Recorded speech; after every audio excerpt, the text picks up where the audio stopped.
Continuamos con el libro titulado Filosofía. ¿Quién la necesita? Escrito por Ayn Rand. 3. Lo metafísico versus lo hecho por el hombre. 1973.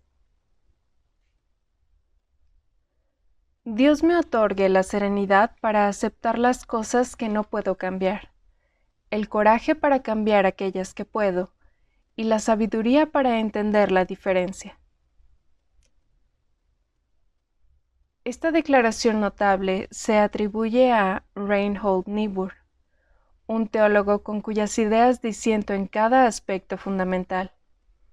Pero dejando de lado el hecho de que esa declaración está expresada como una plegaria, o sea, la implicancia de que los estados mentales emocionales son un regalo de Dios, es profundamente cierta. Como resumen y pauta, menciona la actitud mental que un hombre racional debe tratar de lograr. Si bien es bella en su elocuente simplicidad, el logro de esta actitud involucra los temas morales metafísicos más profundos de la filosofía. Me sentí alarmada al enterarme de que esa declaración fue adoptada como una oración por Alcohólicos Anónimos, la cual no es exactamente una organización filosófica. En vista del hecho de que las teorías social-psicológicas de hoy enfatizan las necesidades y frustraciones emocionales, no las intelectuales, como causas del sufrimiento humano, por ejemplo, la falta de amor, esa organización merece crédito por descubrir que tal plegaria es relevante para los problemas de los alcohólicos, que el sufrimiento que produce la confusión sobre aquellos temas tiene consecuencias devastadoras y es uno de los factores que impulsan a los hombres a beber, o sea, a buscar un escape de la realidad. Este es simplemente un ejemplo más de la forma en la cual la filosofía rige las vidas de los hombres que nunca han oído hablar de ella ni les ha importado. La mayoría de las personas consumen sus vidas en una rebelión sin sentido contra las cosas que no pueden cambiar, en la resignación pasiva ante aquellas que pueden modificar, y sin tratar jamás de aprender la diferencia, en la culpa crónica y la duda sobre su propia capacidad en ambos casos. Observemos que las premisas filosóficas están implícitas en ese consejo y son requeridas por un intento de vivir de acuerdo con él. Si hay cosas que el hombre puede cambiar, esto significa que posee la capacidad de optar, o sea, la facultad de volición. Si no la posee, no puede cambiar nada, incluyendo sus acciones y sus atributos, como el coraje o la falta de él. Si hay cosas que el hombre no puede cambiar, quiere decir que existen cosas que no pueden ser afectadas por sus acciones y no están abiertas a su opción. Esto conduce al tema metafísico básico que yace en la raíz de cualquier sistema filosófico: la primacía de la existencia o la primacía de la conciencia. La primacía de la existencia de la realidad es el axioma de que la existencia existe, o sea, de que el universo existe de manera independiente de la conciencia, de cualquier conciencia, de que las cosas son lo que son y poseen una naturaleza específica, una identidad. El corolario epistemológico es el axioma de que la conciencia es la facultad de percibir aquello que existe y que el hombre adquiere el conocimiento de la realidad mirando hacia afuera. El rechazo de este axioma representa un trastocamiento, la primacía de la conciencia, la noción de que el universo no tiene existencia independiente, es el producto de una conciencia, ya sea humana, divina o ambas. El corolario epistemológico es la noción de que el hombre adquiere el conocimiento de la realidad mirando hacia su propio interior, o bien a su conciencia, o bien a las revelaciones que recibe de otro, una conciencia superior. La fuente de este trastocamiento es la incapacidad o la falta de disposición plena para captar la diferencia entre un estado interior y el mundo exterior, es decir, entre el que percibe y lo percibido, mezclando así la conciencia y la existencia en un acuerdo global indeterminado. Nota: acuerdo global es la falacia de no poder discriminar diferencias cruciales. Consiste en tratar en conjunto, como partes de un todo conceptual singular o global, elementos que difieren esencialmente en naturaleza, estatus de verdad, importancia o valor. Continúo. Esta distinción crucial no le es dada al hombre automáticamente, tiene que ser aprendida. Está implícita en cualquier conciencia, pero debe ser captada conceptualmente y sostenida como un absoluto. En la medida en que puede observarse, los niños y los salvajes no la captan. Es posible que tengan algún vislumbre de ello. Muy pocos hombres aprehenden esta noción o la aceptan plenamente. La mayoría se mantiene vacilante, reconociendo en forma implícita la primacía de la existencia en algunos casos y negándola en otros, adoptando una clase de agnosticismo epistemológico fortuito, práctico, por ignorancia y o en forma intencional, cuyo resultado es la contracción de su rango intelectual, o sea, de su aptitud para tratar con abstracciones. Y aunque hoy en día pocas personas creen que el canto de conjuros místicos traerá la lluvia, la mayoría de la gente todavía respeta un argumento tan válido como: si no hay Dios, ¿quién creó el universo? Comprender el axioma de que la existencia existe significa aprehender el hecho de la existencia de la naturaleza, o sea, que el universo como un todo no puede ser creado o aniquilado, que no puede originarse o desaparecer.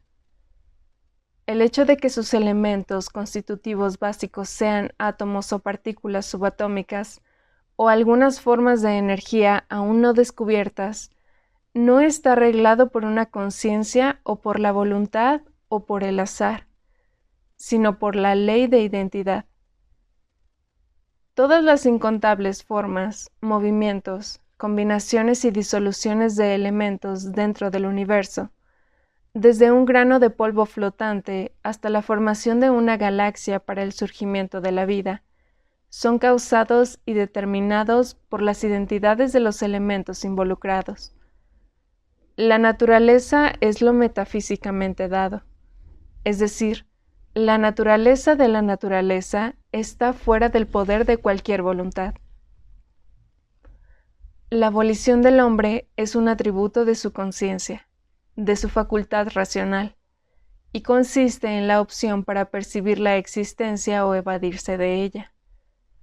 Percibir la existencia, descubrir las características o propiedades, las identidades de las cosas que existen, significa descubrir y aceptar lo metafísicamente dado. Solo sobre la base de este conocimiento, el hombre es capaz de aprender cómo las cosas dadas en la naturaleza pueden ser reacomodadas para servir a sus necesidades, lo cual es un método de supervivencia. El poder para disponer de otro modo las combinaciones de los elementos naturales es el único poder creativo que el hombre posee. Es un poder enorme y glorioso, y es el único significado del concepto creativo.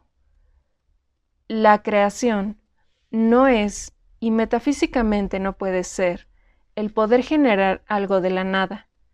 La creación es el poder de dar origen a una configuración o combinación o integración de elementos naturales que no había existido antes. Esto es cierto para cualquier producto humano, científico o estético.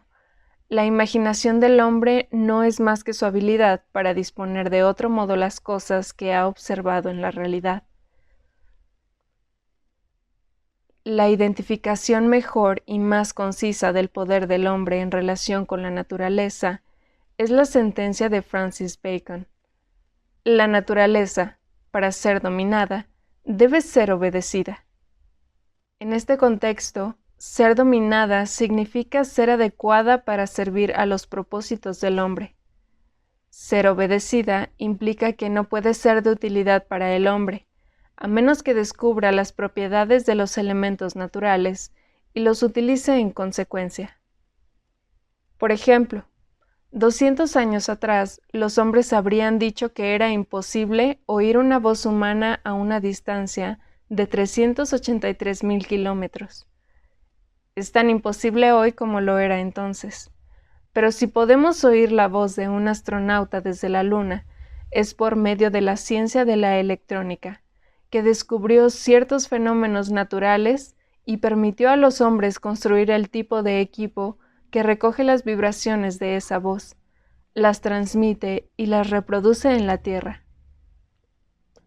Sin este conocimiento y este instrumental, siglos de desear, rezar y clamar a gritos no harían que la voz de un hombre se oyera a la distancia de 15 kilómetros. Hoy, esto es implícitamente comprendido y más o menos aceptado en relación con las ciencias físicas, de ahí su progreso. No es entendido ni aceptado, sino de hecho ruidosamente denegado en lo que respecta a las humanidades, las ciencias que se ocupan del hombre, y la consecuencia es su aniquilosado barbarismo. Al hombre se lo considera así, en forma unánime, como un fenómeno anormal, o bien como una entidad sobrenatural, cuyo atributo místico, divino, la mente, el alma, está por encima de la naturaleza, o como una entidad subnatural, cuyo atributo místico, demoníaco, la mente, es un enemigo de la naturaleza, la ecología. El propósito de todas esas teorías es eximir al hombre de la ley de identidad. Pero el hombre existe y su mente existe. Ambos son parte de la naturaleza. Ambos poseen una identidad específica. El atributo de la volición no contradice el hecho de la identidad, tal como la existencia de los organismos vivientes no contradice la existencia de la materia inanimada. Los organismos vivientes poseen el poder del movimiento que se autoinicia, del cual carece la materia inanimada. La conciencia del hombre posee el poder del movimiento que se autoinicia en el área de la cognición, el pensamiento, que las conciencias de otras especies vivientes no poseen. Pero tal como los animales pueden moverse solo en concordancia con la naturaleza de sus cuerpos, el hombre puede iniciar y dirigir su acción mental solo de acuerdo con la naturaleza, la identidad de su conciencia. Su volición está limitada a sus procesos cognitivos. Tiene el poder de identificar y concebir cómo reacomodar. Su volición está limitada a sus procesos cognitivos. Tiene el poder de identificar y concebir cómo reacomodar los elementos de la realidad, pero no el poder de alterarlos. Tiene la capacidad de usar su facultad cognitiva como su naturaleza lo requiere, pero no la de alterarla ni librarse de las consecuencias de su mal uso. Posee el poder de suspender, evadir, corromper o subvertir su percepción de la realidad, pero no el de librarse de los desastres existenciales y psicológicos consiguientes. El uso o el mal uso de su facultad cognitiva determina la elección de sus valores, los cuales a su vez determinan sus emociones y su carácter. En este sentido, el hombre es un ser cuyo espíritu se ha hecho a sí mismo. La facultad de la volición del hombre como tal no es una contradicción de la naturaleza, pero abre el camino a una cantidad de contradicciones cuando y si los hombres no captan la diferencia crucial entre lo metafísicamente dado y cualquier objeto, institución, método o regla de conducta hecha por el hombre. Lo que debe aceptarse es lo metafísicamente dado, porque no se puede cambiar. Es lo hecho por el hombre lo que nunca debe aceptarse en forma acrítica. Hay que juzgarlo, luego aceptarlo o rechazarlo, y cambiarlo cuando sea necesario. El hombre no es omnisciente o infalible. Puede cometer errores inocentemente debido a la falta de conocimiento, o puede mentir, hacer trampas y falsear.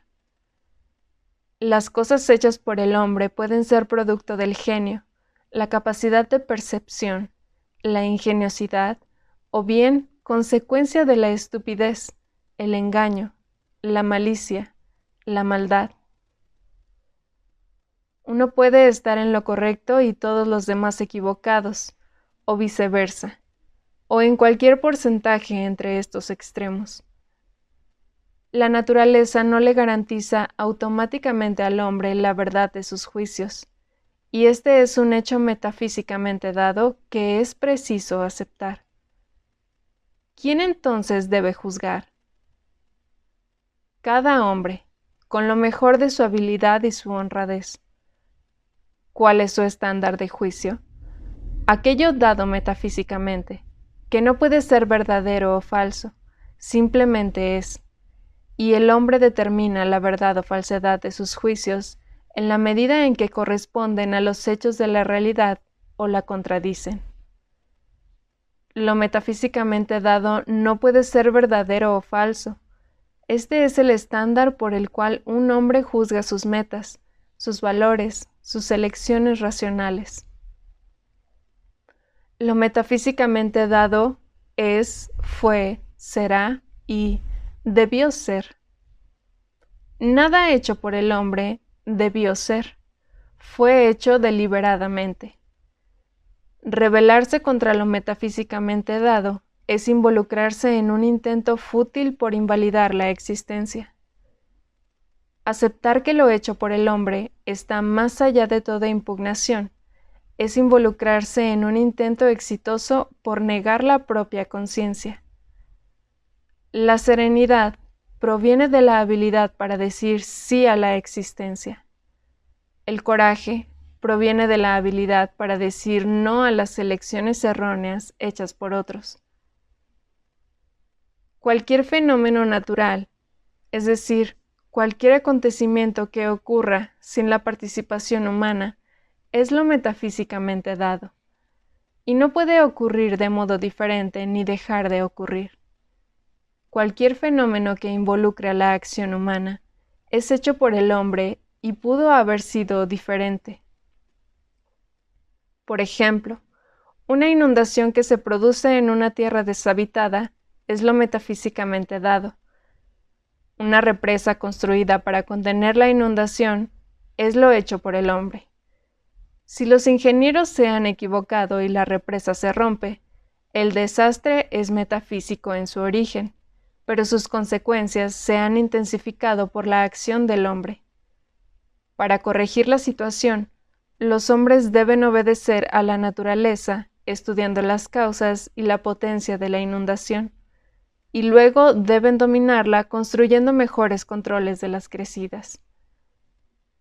Pero afirmar que todos los esfuerzos del hombre para mejorar las condiciones de su existencia son fútiles, que la naturaleza es inescrutable porque no podemos estar seguros de que habrá una inundación el año siguiente, aun cuando haya habido una cada uno de los años anteriores, que el conocimiento humano es ilusorio porque los ingenieros tuvieron la seguridad de que la represa aguantaría pero no lo hizo, es retrotraer a los hombres a la confusión primordial sobre la relación entre la conciencia y la existencia, y así despojarlos de la serenidad y el coraje, como de muchas otras cosas. Sin embargo, esto es lo que la filosofía moderna ha estado declarando durante 200 años o más. Obsérvese que el sistema filosófico basado en el axioma de la primacía de la existencia, es decir, que reconoce el absolutismo de la realidad, lleva al reconocimiento de la identidad del hombre y de sus derechos. Pero los sistemas filosóficos basados en la primacía de la conciencia, o sea, en la noción aparentemente megalómana de que la naturaleza es todo aquello que el hombre quiera que sea, lleva al concepto de que el hombre no posee identidad, que es infinitamente flexible, maleable, utilizable y desechable. Pregúntese por qué. La mayor parte del ataque filosófico a la mente del hombre está dirigida a anular la diferencia entre lo metafísicamente dado y lo hecho por el hombre. La confusión sobre este tema comenzó en la antigüedad, como un error al cual incluso Aristóteles contribuyó en algunos de sus aspectos platónicos, pero hoy se considera deliberada e inexcusablemente natural. Los profesores de filosofía han llegado a un acuerdo global típico. Para probar la afirmación de que no existe la necesidad en el universo, un profesor declara que los Estados Unidos no tenían que tener 50 estados, pudieron haber sido 48 o 52, así como el sistema solar no debía estar compuesto por 9 planetas, pudo haber habido 7 u 11. Según él, no es suficiente probar que algo es, también hay que demostrar que tuvo que ser. Y dado que nada tuvo que ser, que nada es cierto, todo vale. La técnica de menoscabar la mente humana consiste en considerar lo hecho por el hombre como si fuera lo metafísicamente dado, atribuyendo así a la naturaleza los conceptos que se refieren solo a la falta de conocimiento del hombre, como la casualidad o la contingencia, y por lo tanto invirtiendo los dos elementos del acuerdo global. De la aseveración, el hombre es imprevisible, por lo tanto, la naturaleza es imprevisible. El argumento se convierte en: la naturaleza posee volición, el hombre no. La naturaleza es libre, el hombre está reglado por fuerzas incognoscibles. La naturaleza no debe ser conquistada, el hombre lo es. La mayoría de las personas creen que un tema de esta clase es pura conversación académica hueca, sin significado práctico para nadie, lo cual las ciega a las consecuencias que tienen en sus vidas.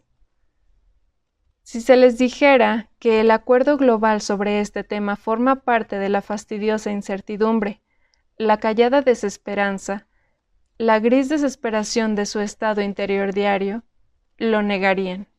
No lo reconocerían introspectivamente, pero la incapacidad para hacer introspección es una de las consecuencias de este acuerdo global. La mayoría de los hombres no conocen la naturaleza o el funcionamiento de la conciencia humana, y por lo tanto no tienen ningún conocimiento de qué es posible para ellos y de qué es imposible. Lo que uno puede exigir de sí mismo y de otros, de qué es culpable y de qué no lo es. Partiendo de la premisa implícita de que la conciencia carece de identidad, los hombres alternan entre el sentimiento de que poseen una suerte de poder omnipotente sobre su conciencia y pueden abusar de él con impunidad. No tiene importancia, solo está dentro de mi mente. Y por otra parte, el sentimiento de que no tienen ninguna alternativa, ningún control, de que el contenido de la conciencia está predeterminado en forma congénita, de que son víctimas del misterio impenetrable que guardan en sus cabezas, prisioneros de un enemigo incognoscible, autómatas indefensos conducidos por emociones inexplicables. No lo puedo remediar, yo soy así. Muchos hombres se ven paralizados por la influencia de esta incertidumbre. Cuando un hombre de estas características considera una meta o un deseo que quiere lograr, y lo primero que se pregunta es, ¿puedo hacerlo? Y no, ¿qué se requiere para hacerlo? su pregunta significa: ¿tengo la habilidad innata? Por ejemplo, lo que más quiero en el mundo es ser compositor, pero no tengo idea de cómo se hace. ¿Poseo ese don misterioso que lo hará por mí de alguna manera? Nada sabe acerca de una premisa como la primacía de la conciencia, pero esa es la premisa que lo motiva a medida que él se embarca en una búsqueda desesperada a través del laberinto oscuro de su conciencia. Desesperada, porque sin relación con la existencia, nada puede aprenderse sobre la conciencia. Si no desiste de su deseo directamente, entonces, tropieza a tientas para tratar de lograrlo. Cualquier pequeño triunfo aumenta su ansiedad. No sabe a qué se debe y si puede repetir lo logrado. Cualquier nimio fracaso es un golpe aplastante que considera como prueba de que le falta el atributo místico. Cuando se equivoca, no se pregunta, ¿qué necesito aprender?, sino, ¿en qué me equivoqué? Espera una inspiración automática y omnipotente que nunca llega. Pasa largos años empeñado en una lucha desesperada, con la mirada clavada en su interior, en el monstruo creciente lascivo de la desconfianza en él mismo, mientras su existencia va a la deriva, aturdida en la periferia de su visión mental. Con el tiempo se da por vencido. Sustituya compositor por cualquier otra profesión, meta o deseo. Ser un científico, un empresario, un reportero o un maître. Enriquecerse, encontrar amigos, perder peso. Y el modelo permanece igual. Algunas de las víctimas de este patrón son farsantes, pero no todos. Es imposible decir qué cantidad de inteligencia auténtica, en particular en las artes, ha sido vedada, atrofiada o aplastada por el mito de los atributos innatos. Incapaces de determinar lo que pueden o no pueden cambiar, algunos hombres tratan de reescribir la realidad, es decir, alterar la naturaleza de lo metafísicamente dado. Algunos sueñan con un universo en el cual el hombre no experimenta otra cosa que felicidad, ningún dolor, ninguna frustración, ninguna enfermedad, y se preguntan por qué pierden el deseo de mejorar su vida en la tierra. Algunos sienten que serían valientes, honestos, ambiciosos, en un mundo donde todos compartieran automáticamente esas virtudes, pero no en un mundo tal como es. A algunos los aterra la idea de la muerte y nunca emprenden la tarea de vivir. Algunos atribuyen la omnisciencia al paso del tiempo y consideran la tradición como el equivalente de la naturaleza. Si los hombres han creído en una idea durante siglos, sienten que debe ser cierta. Algunos asignan omnipotencia y el estatus de lo metafísicamente dado, no a las ideas, sino a los sentimientos de las personas, y consienten la irracionalidad de los otros, sus emociones ciegas, tales como los prejuicios, las supersticiones, la envidia, sin tener en cuenta la verdad o falsedad de los temas involucrados, partiendo de la premisa de que no tiene importancia si eso es cierto, me basta con que la gente considere que lo es. Algunos hombres achacan a otros, quienes no pueden defenderse de la acusación, la culpa por sus acciones.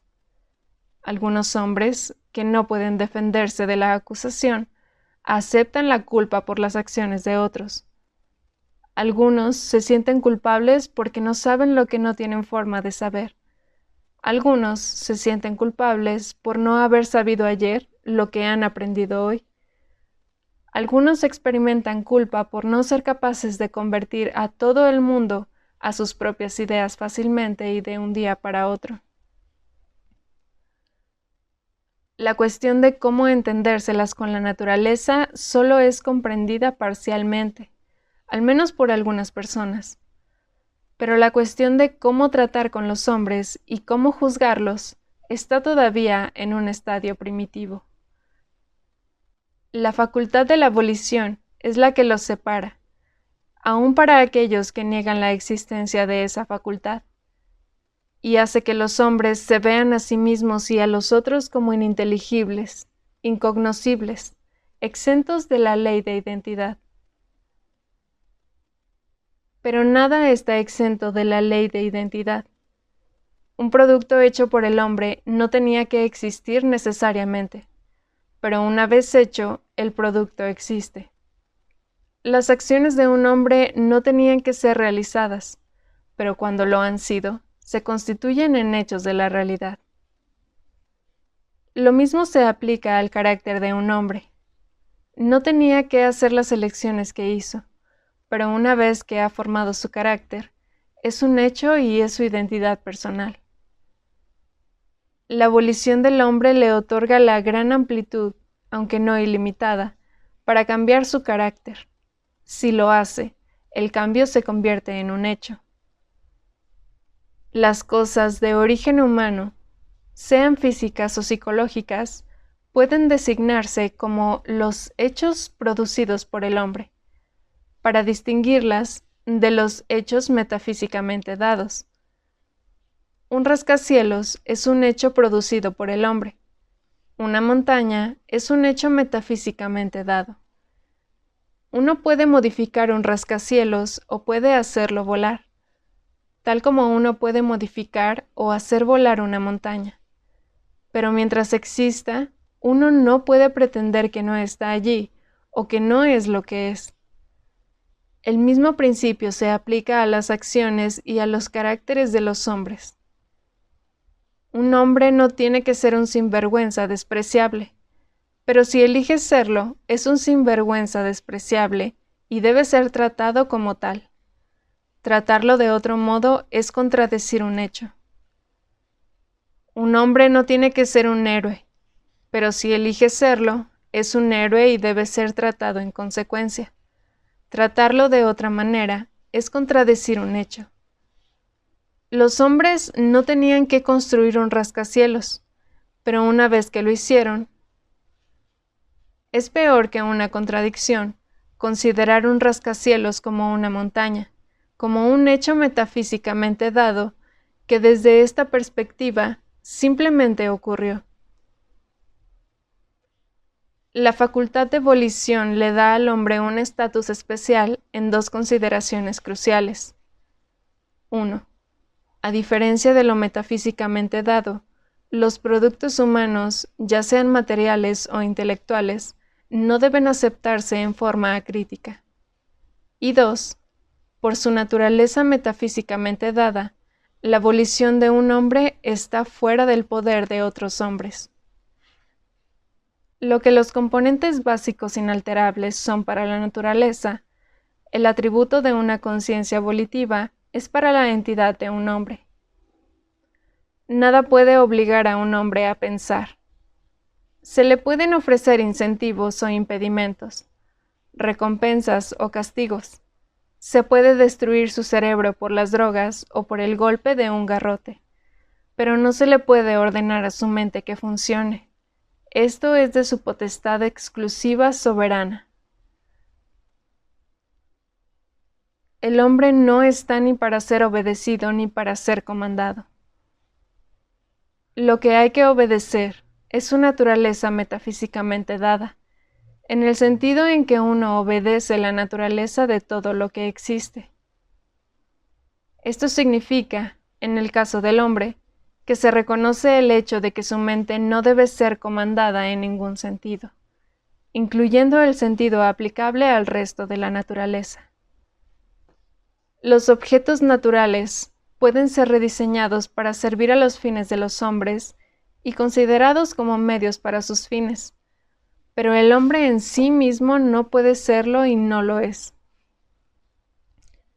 En relación con la naturaleza, aceptar lo que no puedo cambiar quiere decir aceptar lo metafísicamente dado. Cambiar lo que puedo significa esforzarse por reacomodar lo dado adquiriendo el conocimiento, como lo están haciendo la ciencia y la tecnología, por ejemplo, la medicina. Conocer la diferencia implica saber que uno no puede rebelarse contra la naturaleza, y cuando ninguna acción es posible, es preciso aceptarla serenamente. En lo que respecta al hombre, aceptar no quiere decir estar de acuerdo, y cambiar no significa violentar.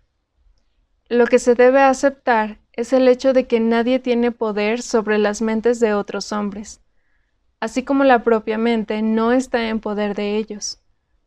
Uno debe aceptar el derecho de ellos a hacer sus propias elecciones, y uno puede estar de acuerdo o disentir, aceptar o rechazar, asociarse u oponerse a ellos, tal como su mente se lo dicta. El único medio de cambiar a los hombres es el mismo medio de cambiar la naturaleza. El conocimiento en relación con los hombres debe utilizarse como un proceso de persuasión, cuando y si sus mentes están activas. Cuando no lo están, hay que abandonarlos a las consecuencias de sus errores. Conocer la diferencia quiere decir que uno nunca debe aceptar las maldades hechas por el hombre. No hay otras, en silenciosa resignación. Jamás debe someterse a ellas voluntariamente. Y aun si uno es arrestado en la terrible cárcel de alguna dictadura, donde ninguna acción es posible, la serenidad proviene del conocimiento de que uno no lo acepta. Tratar con hombres por la fuerza es tan poco práctico como tratar con la naturaleza mediante la persuasión. La política de los salvajes, quienes rigen a los hombres por la fuerza y suplican a la naturaleza por medio de oraciones, conjuros o sobornos, sacrificios. Esto no funciona y no ha funcionado en ninguna sociedad humana a lo largo de la historia. Empero esta es la política a la cual los filósofos modernos instan a la humanidad a revertirse, como se han revertido hacia la noción de la primacía de la conciencia. Urgen adoptar una pasiva, mística, ecológica, sumisión a la naturaleza, y la regla de la fuerza bruta para los hombres. La negativa de los filósofos a aceptar la ley de identidad les permite evadir la identidad del hombre y los requisitos de su supervivencia. Les permite eludir el hecho de que el hombre no puede sobrevivir por mucho tiempo en un estado natural, que la razón es su herramienta de supervivencia, que sobrevive por medio de los productos hechos por él y que la fuente de esos productos es su inteligencia. La inteligencia es la capacidad para captar los hechos de la realidad y tratar con ellos en el largo plazo, es decir, conceptualmente. Sobre la base del axioma de la primacía de la existencia, la inteligencia es el atributo más preciso del hombre, pero no tiene lugar en una sociedad estatuida por la primacía de la conciencia. Es el enemigo más mortífero de ese tipo de sociedad. Hoy, la inteligencia no se reconoce ni se premia, sino que se la extingue de manera sistemática en una inundación creciente de irracionalidad, ostentada con todo descaro. Como un simple ejemplo de la magnitud con la cual la cultura de hoy es dominada por la primacía de la conciencia, obsérvese lo siguiente. En política, las personas mantienen una actitud cruel y absolutista hacia las elecciones. Esperan que un hombre, sea quien fuere, triunfe, y se preocupan solo por el ganador, ignorando al perdedor por completo, aun cuando en algunos casos el perdedor hubiera tenido razón. En cambio, en economía, en el área de la producción, evaden el absolutismo de la realidad, el hecho de que el hombre produce o no, y destruyen a los ganadores en favor de los perdedores. Para ellos, las decisiones de los hombres son un absoluto. Las demandas de la realidad no lo son. El clímax de esa tendencia la ventaja final en el acuerdo global acerca de lo metafísico y lo hecho por el hombre es el movimiento igualitario y su manifiesto filosófico. Una teoría de la justicia, de John Rawls. Nota: una discusión total del punto de vista de Rawls puede verse en el capítulo 11. Continúo. Esta teoría escandalosamente perniciosa se propone subordinar la naturaleza y la mente del hombre a los deseos, incluyendo la envidia, no solo de los especímenes humanos más pequeños, sino de los aún no existentes, a las emociones que éstos habrían sentido antes de nacer, y requiere que los hombres hagan elecciones durante toda la vida sobre la base de la premisa de que todos están igualmente desprovistos de cerebro.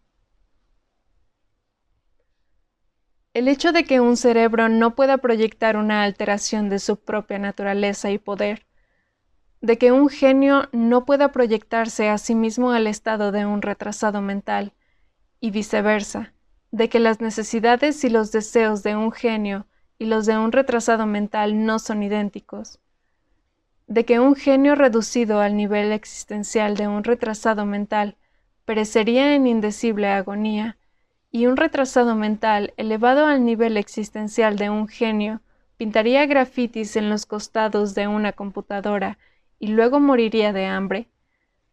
Todo esto no cabe en las mentes de los hombres que han prescindido de la ley de identidad, y por consiguiente de la realidad, que demandan resultados iguales sin tener en cuenta causas desiguales, y se proponen alterar los hechos metafísicos por el poder de sus deseos y de las armas. Todo esto se predica, publicita y demanda hoy. No puede haber neutralidad intelectual o moral en un tema semejante. Los cobardes morales que intentan evadirlo aduciendo ignorancia, confusión o desamparo, guardan silencio y evitan la lucha, aunque experimentan un creciente terror cargado de culpabilidad acerca de la cuestión de qué pueden o no pueden cambiar. Están allanando el camino a las atrocidades de los igualitarios, y terminarán como los parias a quienes entidades como Alcohólicos Anónimos se empeñan en ayudar.